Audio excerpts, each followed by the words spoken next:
My name is Orson, and until recently, I believed in love, the kind that withstands time, trials, and even the ugliest moments of life. I thought my marriage was one of those unshakable bonds, a story of two people who would always find their way back to each other. I was wrong. It was a quiet evening, the kind that usually felt comforting after a long day.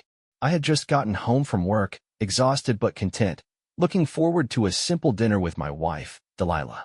The house smelled like vanilla candles, her favorite, and there was soft music playing from the speaker in the living room. It was the kind of setting that used to make me feel at peace. But that night, I stumbled into a moment that shattered everything. I had gone upstairs to change out of my work clothes when I heard her voice.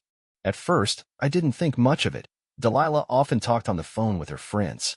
But then, something in her tone stopped me in my tracks. It wasn't her usual lighthearted chatter. There was something heavier. I moved toward the bedroom door, which was slightly ajar. I know I shouldn't have listened.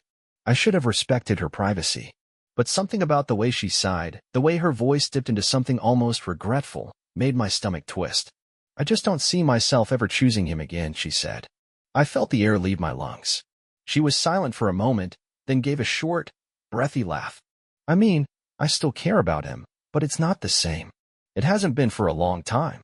I don't even think he realizes it yet. I couldn't move. I couldn't breathe. I had spent years loving this woman, believing that we were in this together. I thought we were just going through a rough patch, the kind that every marriage faces. I told myself she was just stressed, just distant because life had gotten busy. But the way she spoke, it was final. Like she had already moved on, and I was the fool still clinging to a version of us that no longer existed. I should have barged in. I should have demanded answers. But I felt something inside me crack, something too deep to fix with words. So I did the only thing I could. I turned around, walked downstairs, and left. No shouting. No dramatic confrontation. Just silence. Because what was there left to say when the person you love has already made their choice? I don't know how long I walked that night.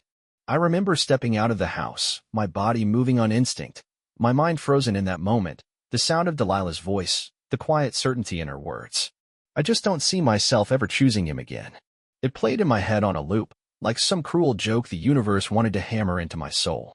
The cool night air did nothing to calm the storm inside me. I felt weightless, like I was drifting through a life that no longer belonged to me. The streetlights flickered as I walked past them, my hands shoved deep into my pockets, my heart pounding in a slow, dull rhythm. I should have been angry. I should have felt rage clawing at my insides. But all I felt was emptiness. I ended up at a small diner a few blocks away. The kind that never closes, the kind where lost souls like me end up at odd hours of the night, nursing cups of coffee and staring blankly at the world outside. I slid into a booth, my legs heavy, my fingers still slightly trembling as I reached for the menu, though I had no appetite. Coffee? A waitress asked, her voice gentle, like she could sense I wasn't in the mood for conversation. I nodded. The coffee arrived a few minutes later, black and steaming. I wrapped my hands around the cup, letting the warmth seep into my skin, grounding me. I kept my gaze on the dark liquid, as if the answers to my life were hidden somewhere in its depths. Had I really been that blind? Looking back, I could see the signs now. The late nights that turned into excuses. The way she used to reach for my hand without thinking, but now barely touched me at all. The conversations that felt forced, like she was checking off a box instead of actually wanting to talk to me. And the way I convinced myself it was just a phase. I had been holding on to a ghost of what we used to be, a version of Delilah that no longer existed. The front door of the diner chimed, and I instinctively glanced up. A couple walked in, laughing softly, leaning into each other as if the world around them didn't exist. I looked away quickly, swallowing the lump that formed in my throat. That used to be us. Had she found someone else? Was that why she spoke with such certainty? The thought hit me like a punch to the gut. I had been avoiding it, refusing to let my mind go there. But now, sitting alone in this diner, staring at a cup of coffee I couldn't bring myself to drink, the reality became impossible to ignore. I pulled my phone out of my pocket, my thumb hovering over her name in my contacts. What was I supposed to say? That I overheard her? That I knew? That I had left without a word, but I wasn't sure where I was going? I locked my phone and shoved it back into my pocket. I wasn't ready to hear her voice. Not yet. Instead, I sat there in the quiet hum of the diner, letting the truth settle in. I had spent years loving a woman who no longer loved me back, and I had no idea what came next. The sun was already creeping over the horizon by the time I found myself back in front of my house. I stood on the sidewalk for what felt like an eternity, staring at the place that was supposed to be my home. The place where Delilah and I had built a life together. But now, standing there in the soft glow of dawn, it felt like a stranger's house. The thought of walking inside made my stomach turn. What was I supposed to do? Act like I hadn't heard her? Pretend everything was normal? That wasn't me. I wasn't the kind of man who could shove something like this down and fake a smile. I took a deep breath, bracing myself, and finally stepped inside. The house was silent, except for the faint hum of the refrigerator and the ticking of the clock in the kitchen. I glanced around, half expecting Delilah to be awake, sitting at the table with a cup of coffee, but the house felt empty. I moved quietly, my body running on autopilot, heading to the bedroom. The door was still slightly open, just like it had been when I overheard her. My pulse quickened as I stepped inside, my eyes landing on her figure curled up beneath the blankets. She looked peaceful, as if she hadn't just crushed my world hours ago. I clenched my jaw and turned away, moving to the closet. I wasn't even sure what I was doing, but suddenly the thought of staying here, in this house, sharing this bed, breathing the same air, it felt suffocating. I grabbed a duffel bag from the top shelf and started shoving clothes inside. Maybe I needed space. Maybe I needed to get out before I did something I'd regret. I wasn't even sure where I was going, but I knew I couldn't stay here.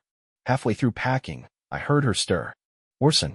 Her voice was groggy, thick with sleep, and for a brief, stupid second, my heart ached at the sound of it. But then I remembered why I was standing here, why my hands were shaking, why I felt like I was breaking apart from the inside. I didn't answer. I just kept packing. She sat up, rubbing her eyes. What are you doing? I zipped the bag shut, slinging it over my shoulder. Leaving. That woke her up fast. What? What do you mean leaving? I finally looked at her, and for the first time in a long time, I really saw her. The woman I had once loved so fiercely, the woman I had built a life with, the woman who had stood beside me through everything, except she wasn't that woman anymore. And I wasn't sure when she had stopped being her. I heard you, I said, my voice eerily calm. Her brows furrowed. What are you talking about? I let out a humorless laugh. Last night. I heard you, Delilah. I heard every damn word. Realization dawned in her eyes, and for a second, just a second, I saw panic. Orson, wait. No, I shook my head, gripping the strap of my bag so tightly my knuckles turned white. I'm done waiting. I waited for you to tell me the truth.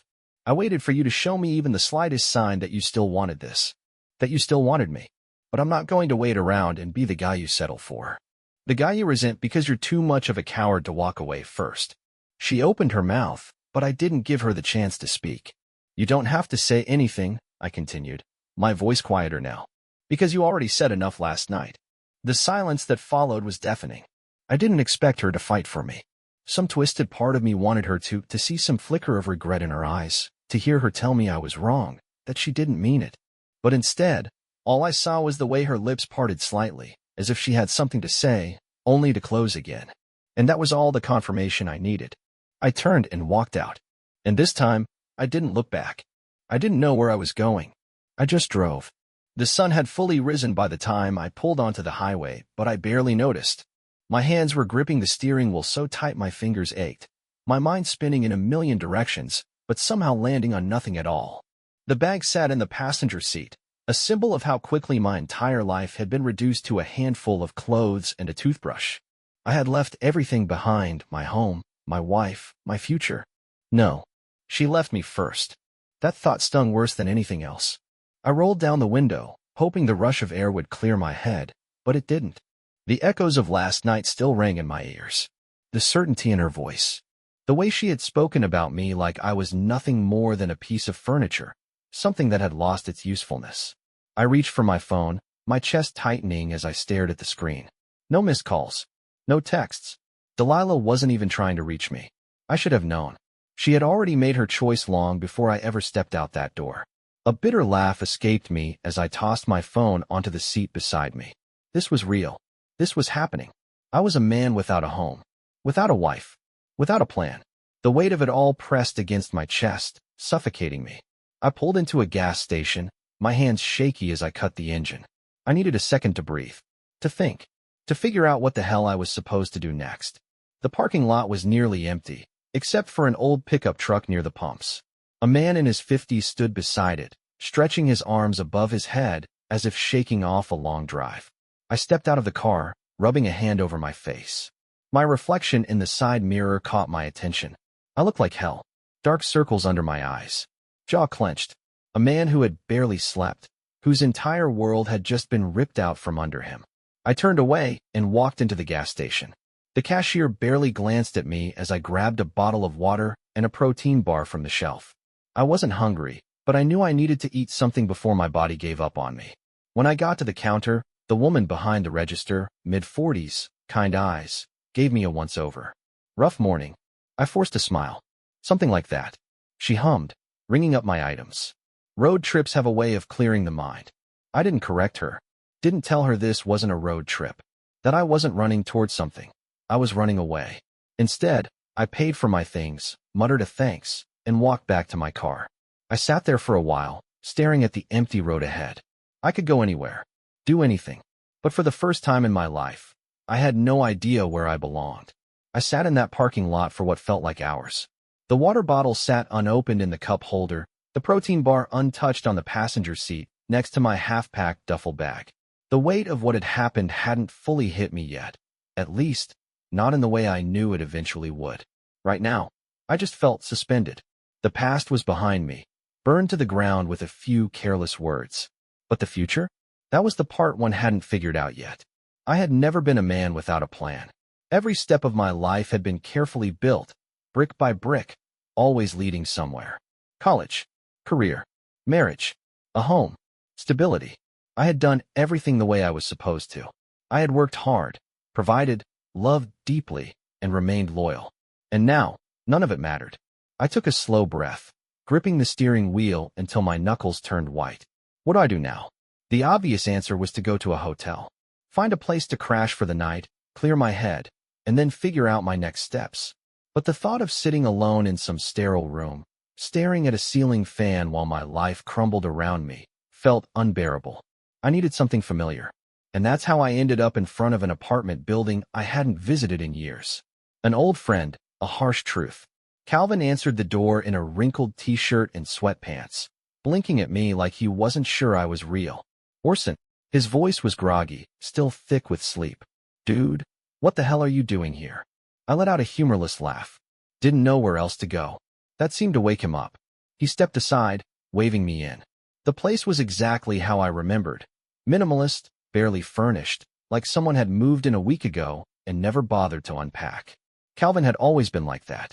Always the guy who could live out of a single suitcase, never too attached to anything or anyone. All right, he said, dropping onto the couch and rubbing his eyes. Tell me. I sat in the armchair across from him, rubbing a hand over my face. I didn't know where to start. How do you explain that your entire marriage collapsed in the span of one overheard conversation? She doesn't love me anymore. My voice was flat, empty. Or maybe she never did. That got his attention. His brows furrowed. What?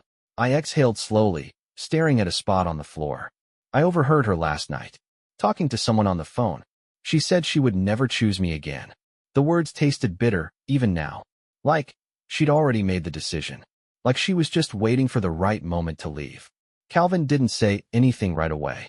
He just leaned back against the couch, studying me. That's rough, he finally said. I'm sorry, man. I nodded, swallowing hard. I walked out. Good. His voice was sharp, certain.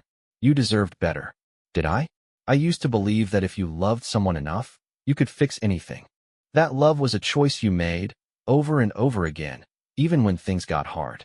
But sitting here, in my best friend's apartment, with nothing but a duffel bag and a broken heart, I realized something. Love wasn't enough. I had given Delilah everything, and she had still chosen to let me go. The call that never came.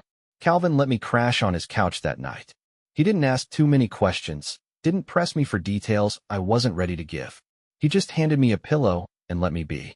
I laid there for hours, staring at the ceiling, waiting for my phone to buzz. It never did. No texts. No missed calls. No desperate messages asking me to come home. And that silence? That hurt more than anything else. She didn't even care that I was gone. The weight of my phone in my hand felt heavier than it should have. I kept checking it, over and over, as if staring at the screen would somehow summon a message that wasn't there. A missed call, a single text, anything. But there was nothing. I sat up, rubbing a hand over my face, the faint sounds of the city filtering in through the window.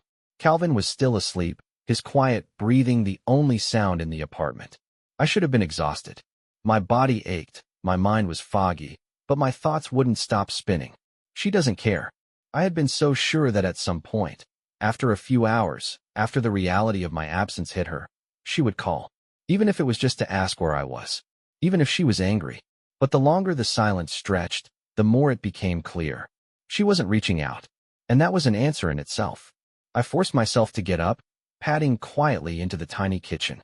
I opened a cabinet, found a mug that looked clean enough, and poured myself a cup of coffee from the half-full pot sitting on the counter. It was lukewarm, stale, but I drank it anyway. I needed something to ground me. Something to stop the spiraling thoughts clawing at the edges of my mind. The past few years replayed in my head like a broken film reel. The late nights she spent on her phone, turned away from me in bed. The way she had started dressing up more, going out more, but never with me. The way our conversations had become shorter, emptier, until we were nothing more than two people existing in the same space. How had I not seen it? Or maybe I had seen it. Maybe I had just refused to accept it. The coffee tasted bitter as I swallowed, my grip tightening around the mug. There was no coming back from this. No fixing it. And the worst part? I wasn't even sure if she'd ever really loved me at all. A message too late. By the time Calvin finally dragged himself out of bed, I had already showered, changed, and was sitting on the couch, scrolling mindlessly through my phone. He yawned, scratching his head as he stumbled into the kitchen. "You look like hell," he muttered, pouring himself a cup of coffee. "Feel like it too." He flopped onto the couch next to me, taking a long sip before glancing at my phone. "She called." I shook my head. He exhaled sharply. Damn, that was it. Just one word. But somehow, it carried more weight than 1,000 condolences ever could. I stared at my phone again, my chest tight. Maybe this was a good thing. Maybe it was the clean break I needed. Maybe. Then my phone vibrated. For a split second, my heart stopped. I looked down. Delilah. The text was short. Simple. "Where are you?" Not "I'm sorry." Not "come back." Not even "can we talk?" Just 3 words that weren't enough. I stared at it for a long time, my thumb hovering over the screen. "She finally texted?" Calvin asked, peering over my shoulder. "Yeah." And I locked my phone and tossed it onto the coffee table. Too late. Because if she had to ask where I was, it meant she hadn't even noticed I was gone until now. And that told me everything I needed to know. I didn't respond. I wanted to. God, I wanted to. There was a part of me, some pathetic, lingering piece of the man who had loved Delilah, that wanted to believe this was her reaching out. That she cared. That maybe, just maybe, she regretted what she had said. But I knew better. If she had truly cared, she wouldn't have needed to ask where I was. She wouldn't have waited this long. She would have noticed the second I walked out that door. I sat back against the couch, staring at the ceiling, my mind at war with itself. Calvin didn't say anything. He just sat next to me, sipping his coffee, waiting. He always had a way of knowing when to talk and when to shut up. It was one of the reasons we had stayed friends all these years. He never pushed when I wasn't ready. But I knew he was thinking the same thing I was. She doesn't deserve a response. And yet, my fingers itched to text back. To ask why? To demand answers she probably wasn't even willing to give. But deep down, I already knew the truth. She had checked out long before I ever left. I had just been too blind to see it. I exhaled sharply, running a hand through my hair. "I need to get out of here." Calvin raised a brow. "You just got here. Not from your place. From all of this." I gestured vaguely, as if I could somehow encompass the entire situation with a wave of my hand. "From her. From everything." He studied me for a second, then nodded. "All right. Where to?" That was the thing. I had no damn clue. For years, my life had revolved around Delilah.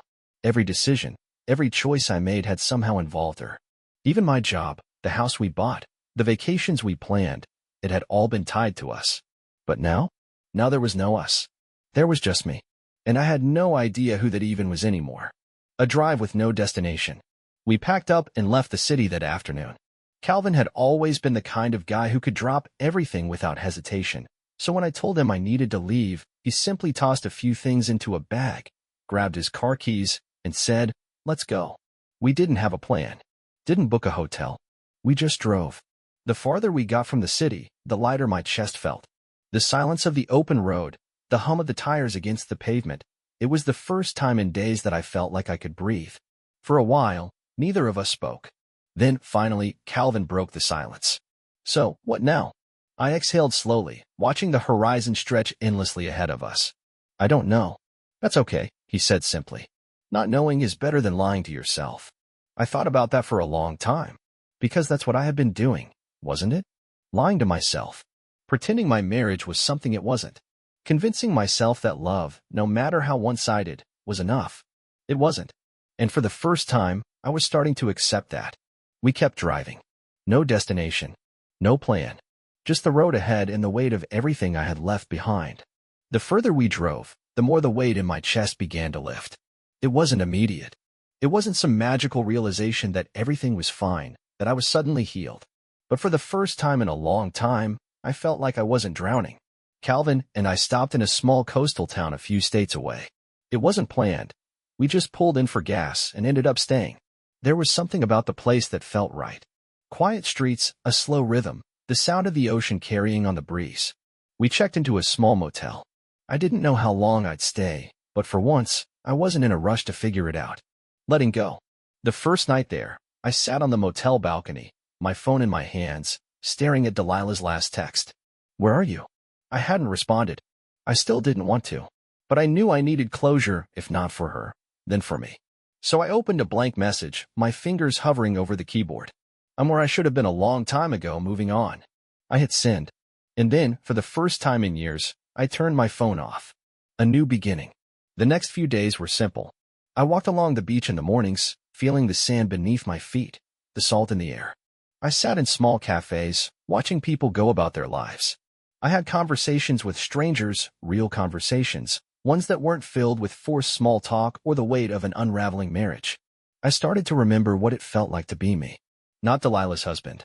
Not the man who stayed even when he shouldn't have. Just me. One morning, as I sipped coffee at a cafe by the water, Calvin slid a newspaper across the table. Jobs in town, he said. Figure you might want to stick around for a bit. I glanced at him, surprised. You're not in a rush to leave? He shrugged. You needed to get away. I figured I'd tag along for a while. Besides, I think this place is doing you some good. I looked around, letting the quiet peace of the town settle into my bones. He wasn't wrong. For the first time in a long time, I wasn't holding on to something that was already gone. I was starting over. And maybe, just maybe, that was exactly what I needed.